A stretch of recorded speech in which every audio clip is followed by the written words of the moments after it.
Hello student, very very good morning to all of you. आज मैं आपके बीच एक नया चैप्टर लेके आया हूँ, हाउ डू ऑर्गेनिज्म रिप्रोड्यूस, जिसके बच्चे बड़े इंतज़ार से इस चैप्टर का इंतज़ार करते हैं। सोचते हैं हमें ऐसा क्या मिलने वाला है। कुछ नहीं मिलने वाला बेटा, कि हमें ये चैप्टर सीबीएसई बोर्ड ने दिया है 10th क्लास में। तो क्यों दिया है, इसका रीज़न ये है कि आपको जानकारियाँ मिल सकें, क्योंकि बहुत से ऐसे डिसीज़ हैं जो कि क्या है कि ऑर्गेनिज्म के द्वारा रिप्रोड्यूस होते हैं, तो उसमें डिसीज़ होते हैं। और बहुत से ऐसे हैं कि संतत है ये कि हमें धरती पे जीवित रहना है तो हमें रिप्रोडक्शन करना है। जिस प्रकार सांस लेना, भोजन करना, एक्सक्रीशन करना नेसेसरी है, उसी प्रकार से अपने जीवन को धरती पे विद्यमान रहने के लिए हमें एक दूसरे को रिप्रोड्यूस करना है। अगर हम रिप्रोड्यूस की बात करें, दो शब्दों से मिलकर बना हुआ है, री और प्रोड्यूस, रिप्रोडक्शन। और इससे क्या बनता है, रिप्रोडक्शन, मतलब कि पुनः किसी चीज़ का जन्म लेना ही रिप्रोडक्शन कहता है। अब कैसे रिप्रोड्यूस करते हैं ऑर्गेनिज्म, तो इसके बारे में हम आगे देखेंगे। कि सबसे पहला जो क्वेश्चन है, what is the reproduction, reproduction क्या है। कि अगर हम देखें कि वह बायोलॉजिकल प्रोसेस जो नए ऑर्गेनिज्म को प्रोड्यूस करे और पुराने ऑर्गेनिज्म की तरह, वही क्या कहता है कि रिप्रोडक्शन कहलाता है। जैसे बिल्ली का बच्चा बिल्ली, हाथी का बच्चा हाथी, इंसान का बच्चा इंसान। तो जो बायोलॉजिकल प्रोसेस होता है, which new organism are produce of the extincting organism, वही क्या कहलाता है, रिप्रोडक्शन कहलाता है। रिप्रोडक्शन दो टाइप्स के होते हैं। एक टाइप्स होता है सेक्सुअल रिप्रोडक्शन और दूसरा होता है कि असेक्सुअल रिप्रोडक्शन। अगर हम बात करें कि असेक्सुअल रिप्रोडक्शन जो है एक ऐसा मोड है जो रिप्रोड्यूस करता है, इसमें इन्वॉल्व होता है ओनली वन सिंगल पेरेंट्स। इसमें मेल एंड फीमेल्स की ज़रूरत नहीं होती, केवल सिंगल पेरेंट्स होते हैं और सिंगल पेरेंट्स से न्यू ऑर्गेनिज्म को जन्म देते हैं। जैसे फॉर एग्जांपल में ले लीजिए अमीबा। अगर हम देखें, it consume less time and less energy. अगर हम देखें कि जो असेक्सुअल रिप्रोडक्शन होता है, ज़्यादा समय भी नहीं लेता और कम एनर्जी में ये क्या करता है कि एक नए जंतु का निर्माण कर देता है। और यह इन्वॉल्व होता है लेस वेरिएशन, इसमें वेरिएशन जो है, चेंजेस जो होती हैं, विभिन्नताएं जो होती हैं, वो बहुत कम होती हैं और लेड टू द इवोल्यूशन। अगर हम देखें क्या डिफरेंट है असेक्सुअल रिप्रोडक्शन और सेक्सुअल रिप्रोडक्शन में, क्या डिफरेंट है, तो सेक्सुअल रिप्रोडक्शन जो होता है वह यूज़ किया जाता है दो इंडिविजुअल से। दो individual means mothers and fathers, male and females. अगर जैसे कैट है तो आपको दोनों लेना पड़ेगा, मदर एंड फादर्स को। अगर आप जैसे गाय का लेते हो तो काऊ और ऑक्स लेना पड़ेगा। बफेलो लेते हो तो सांड और उसका बफेलो को भी दोनों लेना पड़ेगा। इंसान लेते हो तो मदर एंड फादर्स। तो इसमें क्या होता है कि आपको पेरेंट्स की आवश्यकता होती है। एसेक्सुअल रिप्रोडक्शंस में ओनली वन पेरेंट्स की ज़रूरत होती है, एक ही अपना काम करने में काफ़ी होता है। दूसरी बात, हेरिडिटी कैरेक्टर्स में वेरिएशन आते हैं। एक जनरेशन के बाद नेक्स्ट जनरेशन में क्या होता है कि चेंजेस आते हैं। जैसे कि यदि आप देखते हो कि जब बच्चा पैदा होता है तो you say that of the old ladies and old person, आपको क्या कहते हैं कि यार ये तो आँखें अपनी मम्मी के पा गया है, ये नाक अपने दादा का पा गया है। तो आपके अंदर क्या होता है कि वेरिएशन चेंजेस आते हैं। और इसमें क्या होता है कि असेक्सुअल रिप्रोडक्शंस में heredity remain of the same, लगभग सब कुछ सेम ही होता है। और सेक्सुअल रिप्रोडक्शंस में प्ले प्रोमिनेंट करते हैं रोल जो न्यू स्पीसीज़ के लिए। और इसमें क्या होता है कि मिनिमम होता है, बहुत कम मात्रा में रोल प्ले होता है न्यू ऑर्गेनिज्म के लिए। यू नो दैट बेटा। तो एक नंबर में ये क्वेश्चंस आते हैं। और इसके अलावा भी बहुत सी चीज़ें हैं सेक्सुअल में चेंजेस करने के लिए। तो अगर हम देखें बेटा कि असेक्सुअल रिप्रोडक्शंस जो है, असेक्सुअल रिप्रोडक्शंस क्या होते हैं कि 6 टाइप्स के होते हैं। 6 टाइप्स में पहला टाइप जो है वो क्या है कि फिजन जो होता है, ये 2 टाइप्स के होते हैं। एक बाइनरी फिजन होता है, दूसरा मल्टी फिजन होता है। Binary fission, you know that, by मतलब कि दो चीज़ों का, जब दो चीज़ों का आपस में बंटवारा हो उसे बाइनरी कहते हैं। जब एक चीज़ से बहुत चीज़ें बने उसे मल्टी फिजन कहते हैं। बाइनरी फिजन एक ऐसा यूनिसेलुलर ऑर्गेनिज्म होता है। अब you know that unicellular organism, आप जानते हो यूनिसेलुलर ऑर्गेनिज्म क्या होता है? जिसके सारे फंक्शन केवल एक सेल से होते हैं, उसे हम क्या कहते हैं? यूनिसेलुलर। जैसे अमीबा है, पैरामीशियम है, क्लोडोमोनास है, प्रोटोजोआ है और कुछ ऐसे बैक्टीरियाज हैं जो केवल एक सेल प्रेजेंट होते हैं। जब यूनिसेलुलर ऑर्गेनिज्म क्या करते हैं कि सेल को डिवीज़न करते हैं या सेल को तोड़ते हैं, न्यू इंडिविजुअली बनाते हैं। बहुत से ऐसे डिफरेंट पैटर्न्स हैं जो क्या करते हैं कि फिजन में ऑब्जर्व होते हैं। बहुत से बैक्टीरिया, प्रोटोजोआ, ये सिंपल रूप से दो भागों में टूट जाते हैं। जब वो टूट जाते हैं एक नया पार्ट बना लेते हैं और दोनों जीवित होते हैं, तो उसे क्या कहते हैं कि हम सेल डिवीज़न कहते हैं, बाइनरी फिजन कहते हैं। मल्टी फिजन जैसे लाइक आप दी प्लाज्मोडियम ले लीजिए। प्लाज्मोडियम जिसका आपने नाम सुना होगा कि जो हम क्या कहते हैं कि एनोफिल्स, तो ऐसे ही प्लाज्मोडियम्स है। प्लाज्मोडियम्स भी क्या करता है कि अपने टेंटिकल्स को छोड़ देता है, और जब एक बार उसकी मैच्योर होता है टेंटिकल्स, तो उसमें क्या होता है बहुत से ज़्यादा प्लाज्मोडियम हो जाते हैं और मल्टी फिजन कहलाता है।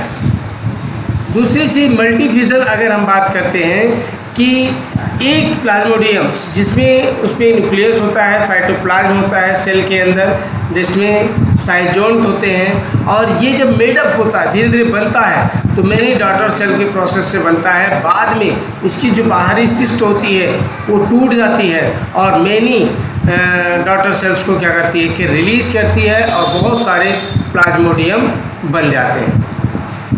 नेक्स्ट है आपका स्पोर फॉर्मेशन। स्पोर फॉर्मेशन आपने राइजोपस का नाम सुना होगा या फंगी का नाम सुना होगा, या आपने देखा होगा ब्रेड पे जब आप अंधेरे में रख दीजिए जहाँ पर मॉइस्चर जगह है, वहाँ पे 2-3 दिन बाद उस पर हरे हरे से आ जाते हैं। तो हरे हरे से सोचते होंगे आप लोग क्या आ जाते हैं, वो क्या होते हैं कि राइजोपस होते हैं। और राइजोपस क्या करते हैं, ब्रेड को अपना भोजन बनाते हैं। तो पेरेंट प्लांट रिप्रोड्यूस करता है 100 रिप्रोडक्टिव यूनिट कार्ड, जिसे हम स्पोर कहते हैं, और स्पोर बाद में जब मैच्योर हो जाता है तो वो ब्लास्ट कर जाता है। जब ब्लास्ट कर जाता है तो डिस्पर्जिंग स्पोर से होते हैं एक नए राइजोबियम का निर्माण कर देते हैं।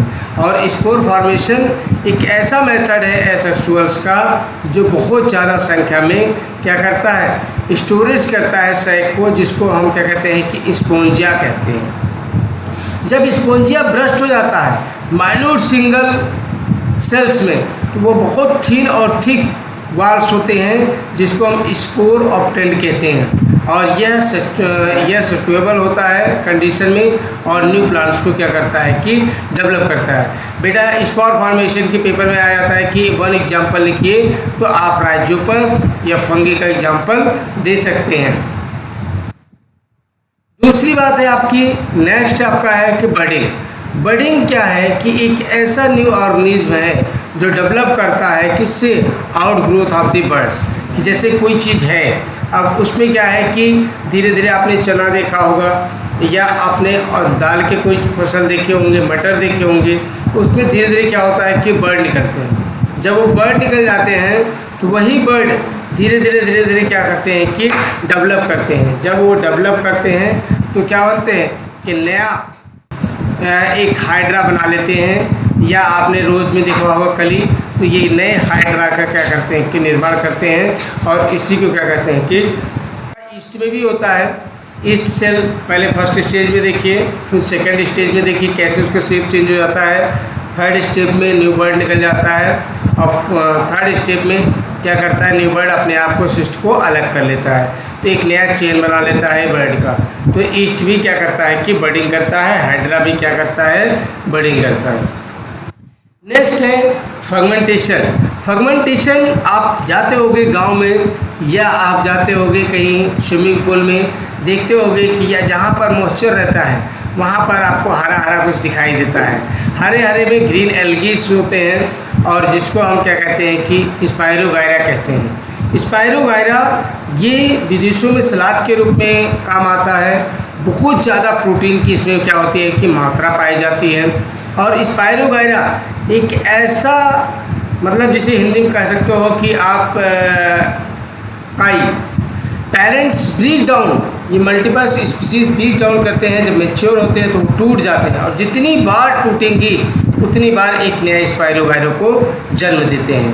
तो इसे हम क्या कहते हैं? फ्रेगमेंटेशन। क्या कहते हैं? फ्रेगमेंटेशन। नेक्स्ट है आपका रीजनरेशन।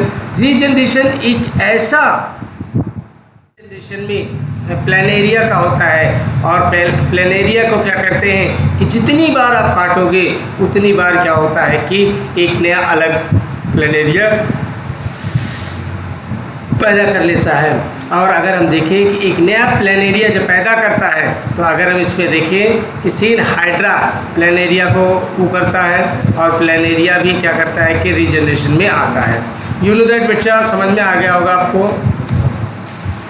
अब नेक्स्ट है आपका वेजिटेटिव प्रोपगेशन। वेजिटेटिव प्रोपगेशन जो है एक बहुत ही इम्पोर्टेंट टॉपिक है कि अगर हम देखिए वेजिटेटिव प्रोपगेशन वह प्रोसेस है जो फॉर्मेशन में न्यू प्लांट करता है from detach vegetative part of the root, stem और लीफ से एक नया प्लांट तैयार कर देता है, उसे हम वेजिटेटिव प्रोपगेशन कहते हैं। वेजिटेटिव प्रोपगेशन आपका आर्टिफिशियल भी होता है, नेचुरल भी होता है। वेजिटेटिव की अगर प्रोपगेशन के देखें जैसे स्वीट पोटैटो है, ओल्ड स्टैम्प है और ओल्ड स्टैम्प क्या करता है? एक नया बर्ड निकालता है, नए बर्ड से क्या होते हैं कि नया आलू पैदा हो जाता है। ऐसे ही पोटैटो में है, पोटैटो को आप काट के ज़मीन में लगा दीजिए, उससे बर्ड निकलते हैं, बर्ड के बाद उसी बर्ड से नए नए आलू का क्या होता है कि निर्माण किया जाता है बाई स्टेम द्वारा, और स्वीट पोटैटो बाई रूट द्वारा किया जाता है।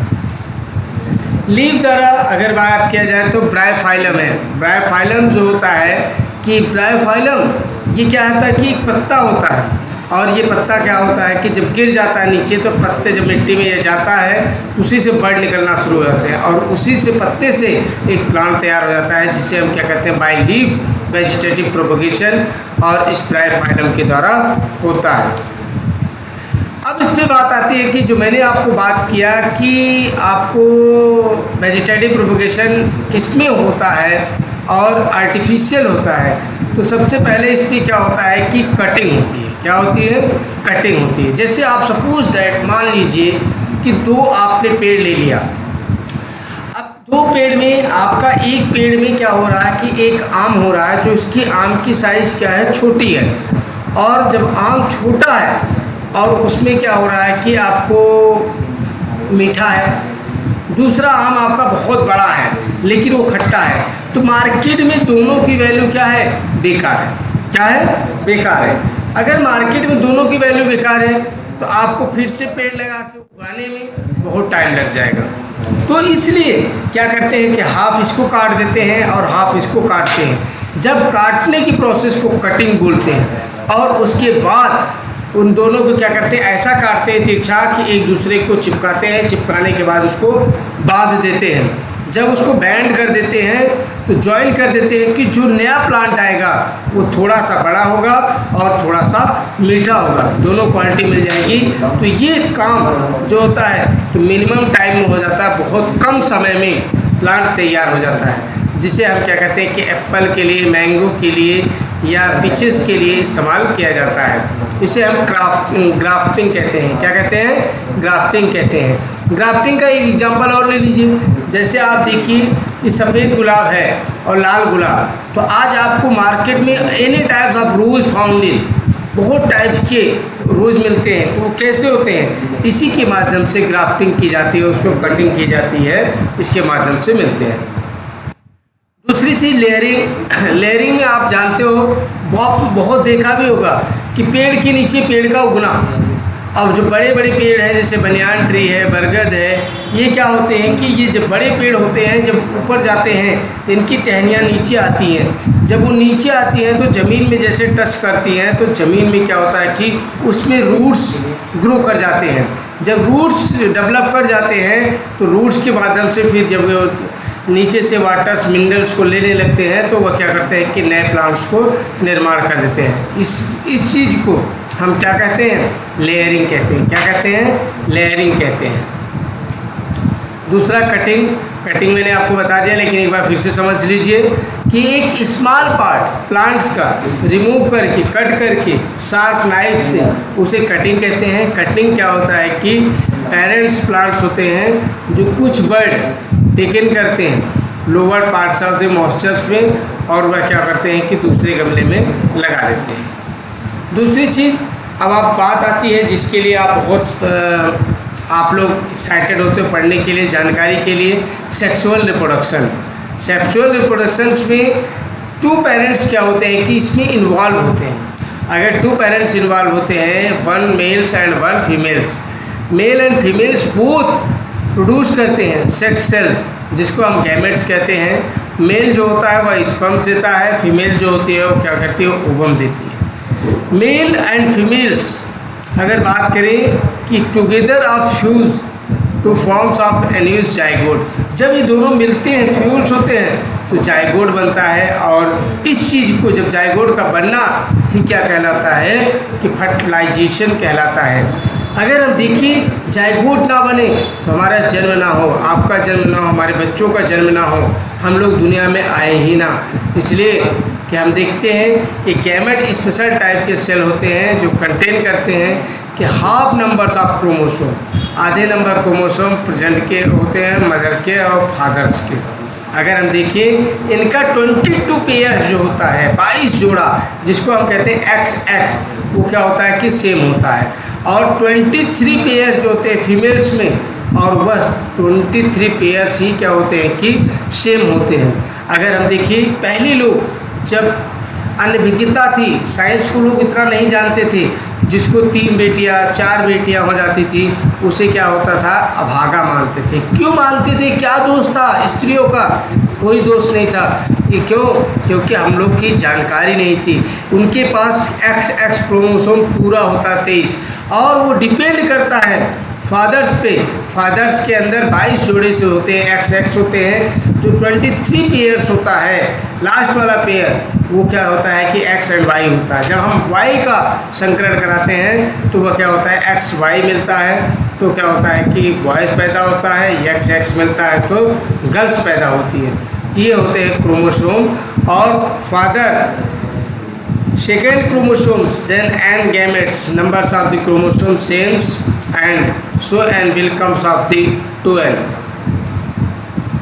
अब इसमें क्या होता है कि सेक्सुअल रिप्रोडक्शन इन प्लांट्स में भी सेक्सुअल्स होते हैं। आपके दिमाग में बात आई होगी प्लांट में कैसे क्या होता है कि सेक्सुअल्स होते हैं। तो क्या होते हैं कि इसमें 2 चीज़ें होती हैं, एक मेल होता है प्लांट्स में भी और एनिमल्स में भी, मेल एंड फीमेल से डिवाइडेड होते हैं। जो मेल पार्ट है उसको हम स्टेमन होता है, उसके पार्ट्स को स्टेमन बोलते हैं, और फीमेल पार्ट को क्या बोलते हैं, कार्पेल बोलते हैं या पिस्टिल बोलते हैं। पिस्टिल इस पर नहीं दिया है, अदर वर्ड्स आ जाए पिस्टिल तो उसे क्या होता है कि कार्पेल्स बोलते हैं। अगर हम देखें फीमेल पार्ट जो है ये क्या है, स्टिग्मा, स्टाइल, ओवरी, ये फीमेल पार्ट्स हैं। और मेल पार्ट जो होता है एंथर एंड फिलामेंट्स होते हैं, जो क्या करते हैं, स्टिग्मा में जाते हैं, और स्टिग्मा में जाने के बाद वो क्या करते हैं कि नीचे गिर जाते हैं। नीचे गिरने के बाद वो क्या होता है कि एक नई कली को तैयार करते हैं। फंक्शन ऑफ वेरियस पार्ट जो वेरियस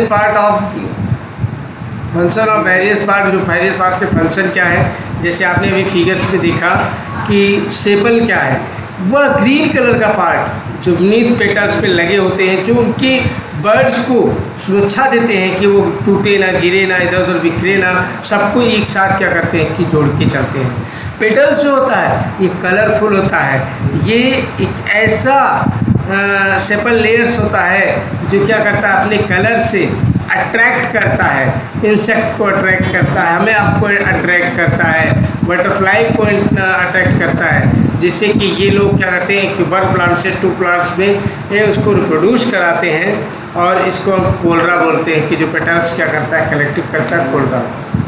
अगर हम देखें पेस्टिल्स जो है एक ऐसा फॉर्म है कि फीमेल पार्ट का जो कलेक्शन करता है पेस्टिल में, और कार्ड ऑफ दी गायनोशियम होता है कि जो वहाँ पर हमें क्या करता है कि स्टिग्मा या स्टाइल्स में जब कोई एंथर आता है, गिरता है, और उसके बाद वो धीरे धीरे प्रोसेस करके स्टाइल से ले आते हुए एक कहाँ तक ओवरी तक पहुँचा देती है। इसे हम क्या कहते हैं कि पिस्टिल कहते हैं। स्टाइल जो होता है एक लॉन्ग स्प्लेंडर स्टॉक होता है जो स्टिग्मा को होल्ड करता है और पोलन को रीच करता है। जब रीच करता है तो स्टाइल स्टार्ट कर देता है क्या, ट्यूब्स में, और ट्यूब जो होता है पोलन ओवरी तक जाके वहाँ फर्टिलाइजेशन का काम करता है। स्टिग्मा पाया जाता है ट्रिप पे, स्टाइल ऑफ ट्रिप पे और हेड पेस्टिल्स पे। स्टिग्मा क्या करता है, कुकली से अपना जॉब करता है, कैच करता है किसको, जब कोई इंसेक्ट, जब कोई एनिमल्स या जब कोई विंड, जब कोई वाटर पॉलीग्रेन को कहाँ रखता है तो उसके स्टिग्मा पे जैसे उसके पेस्टिल पे आता है, वैसे ही वो उसे क्या करता है, कुकली से अंदर ले जाता है। और जब अंदर ले जाता है तब उसके अंदर ओव्यूल्स के अंदर क्या होता है कि फर्टिलाइजेशन होता है। मुझे पता है कि सभी बच्चों को अच्छे से ये समझ में आ गया है, नहीं आ गया तो एक बार लाइन को पढ़िएगा, बहुत मैंने इजी लैंग्वेज में इसको बनाया है। ओवरी एक ऐसा बीज पेस्टिल्स है जो क्या करता है कि ओवरी ओव्यूल्स को होल्ड करता है। और ओव्यूल्स जो होता है दीज और एग सेल्स ऑफ फ्लावर, सभी एग, मुर्गी का अंडा नहीं, फ्लावर्स का सेल एग। तो अगर हम इसे देखें तो ये कंटेन करता है ओवरी को और ओव्यूल्स में ले जाता है। दूसरी चीज़ कि स्टेमेन, ये फ्लावर मेल पार्ट का वो पार्ट है जो आपको देखने के योग्य है और पेपर में ज़रूर से ज़रूर इस पर क्वेश्चन आते हैं एसेक्सुअल रिप्रोडक्शंस में या इन सब टॉपिकों से। तो स्टेमेन जो होता है दो भाग में डिवाइड होता है, एक फिलामेंट, दूसरा एंथर्स। और फिलामेंट से एंथर्स जो होते हैं, अब आप देखिए कि जब हमने एंथर को तोड़ा तो उसके पॉलन सैक अंदर होते हैं और पॉलन सैक जब क्या होते हैं, मैच्योर हो जाते हैं तो male part the flowers main stamens में चले जाते हैं, जिसको हम एंड्रोरोशियम कहते हैं। ये 12th क्लास में पढ़ोगे बेटा कि अब हम देखिए पॉलिनेशन, जब पॉलीग्रेन ट्रांसफ़र होता है फ्रॉम एंथर टू स्टिग्मा में तो वहाँ क्या होते हैं कि पॉलिनेशन हो जाता है और पॉलिनेशन के बाद नए पौधे का जन्मान होता है। दो चीज़ें होती है, एक होता है कि सेल्फ पॉलिनेशन और एक होता है क्रॉस पॉलिनेशन। सेल्फ पॉलिनेशन की जो प्लांट्स खुद अपने अंदर दोनों रिप्रोडक्टिव पार्ट्स रखता है, दोनों मतलब मेल एंड फीमेल दोनों को, जिसे हम बाई सेक्सुअल फ्लावर्स भी कहते हैं। तो वो पार्ट जब आंधी आती है, तूफान आती है, बारिश होती है तो क्या होता है कि एंथर जब बड़ा होता है तो वह क्या होता है कि उस पर गिर जाता है पेस्टिल पे, और पेस्टिल पे गिर जाता है तो वो उसके माध्यम से स्टाइल और ओवरी में ले जाता है और ओवरी क्या करता है, उसको डेवलप करता है। क्रॉस पॉलिनेशन ये होता है कि जो फीमेल पार्ट मेल पार्ट जो होते हैं अलग अलग होते हैं, जब अलग अलग होते हैं तो उन्हें किसी की माध्यम की ज़रूरत होती है। विंड माध्यम की है, इंसेक्ट के माध्यम है या हनी बी है, यह तमाम प्रकार के एयर के माध्यम से, किसी माध्यम से दो प्लांटों के बीच क्या होता है कि जब क्रॉस पॉलिनेशन होता है, जब दो संकरण होता है तो उसे क्रॉस पॉलिनेशन कहते हैं। फर्टिलाइजेशन, जब पोलन ग्रेन स्टिग्मा पर आता है तो मेल जर्म से होता है, धीरे धीरे पोलन ट्यूब के माध्यम से ओवरी में आता है और ओवरी से ओव्यूल में जाता है और ओव्यूल जो होता है वह क्या करता है कि डेवलप करता है। जब पोलन का लोड 50 से लेकर 200 गेन डिपॉजिट हो जाता है स्टिग्मा में, तो एट वन टाइम एक ही समय पोलन ग्रेन को क्या करता है, उस ट्यूब जो होता है फास्टर देन से ओव्यूल में पहुंच जाती है और फर्स्ट फ्यूज ओव्यूल्स जो होता है फ्यूचर में जैक बनाएगा सीड्स को और ओवरी आएगा, जैक बनाएगा किसका, फ्रूट का। अगर हम देखें डबल फर्टिलाइजेशन वह फर्टिलाइजेशन है, वह प्रोसेस है जो फ्यूज़न होता है वन मेल गैमेट्स एक में और यूनिक सेकंड मेल गैमेट्स में विच टू पोलन न्यूक्लियाइज होती है सेकंड न्यूक्लियाइज में, जिसको हम डबल फर्टिलाइजेशन कहते हैं। और out to male gamete one fuse egg carry out करते हैं जनरेट करने में, उसमें सिगेमी जो होता है उसे हम डबल फर्टिलाइजेशन कहते हैं। डबल फर्टिलाइजेशन जो होता है वह क्या होता है कि इस टाइप में होता है, आप देखिए फिगर्स में कैसे डबल पार्ट्स में हो रहा है। फर्टिलाइजेशन, जैसे मैंने आपको बताया बेटा कि डबल फर्टिलाइजेशन जब फ्यूजन वन मेल गैमेट्स और along of the second male gametes में जाता है तो टू पोलर न्यूक्लियस जो बनते हैं, आप देखिए फिगर्स में दिखाया गया है कि कैसे एंटीपोडल्स बन रहे हैं, कैसे पोलर न्यूक्लियस एक को साइनेग्रेट कर रहे हैं और उसके बाद क्या होता है कि ये क्या होता है डबल फर्टिलाइजेशन बनते हैं। अगर हम देखिए कि सेकेंड मेल गैमेट फ्यूज करता है टू पोलर न्यूक्लियाइस में कि this is a kind of triple fusions और विच फॉर्म ऑफ एंडोस्पर्म्स, उसे हम एंडोस्पर्म के माध्यम से जानते हैं। जर्मिनेशन क्या होता है, जैसे आप जर्मिनेशन तो बताने की ज़रूरत नहीं होती, आप लोग जानते हो कि चने का एक उदाहरण ले लो, चने को भिगो फिर रख दो, उसके बाद देखो धीरे धीरे उस पर क्या होता है अंकुरण निकलने लगते हैं, बाद में उसके शिष्ट क्या होते हैं कि टूट जाते हैं, उसे हम क्या कहते हैं कि जर्मिनेट, कोई चीज़ जन्म ले उसे क्या कहते हैं कि जब अंकुरण निकले तो जर्मिनेशन कहते हैं। अब मैं सेक्सुअल रिप्रोडक्टिव ह्यूमन्स, अब मैं ये कल सेकेंड पार्ट ऑफ रिप्रोडक्शन में पढ़ाऊँगा, आज आप बस इतना ही। और इस चीज़ को बेटिए देखिए कि एसेक्सुअल रिप्रोडक्शन से बहुत ज़्यादा क्वेश्चंस आते हैं। गुड बाय बेटा, सेकंड वीडियो ज़रूर देखिएगा, लाइक कमेंट शेयर ज़रूर करिएगा। मैं आपसे बहुत उम्मीद और आशा करता हूँ कि मैंने अभी स्टार्ट किया है ये काम करने के लिए, तो आप मेरी मदद ज़रूर करेंगे, श्योर करेंगे, मुझे ये विश्वास है कि आप मेरी हेल्प करेंगे, मेरे कॉन्फिडेंस को गिरने नहीं देंगे। आप लोग के ही भरोसे में वीडियो बना रहा हूँ, आप लोग ज़रूर मेरे कॉन्फिडेंस को बढ़ाइएगा बेटा। Okay, thank you.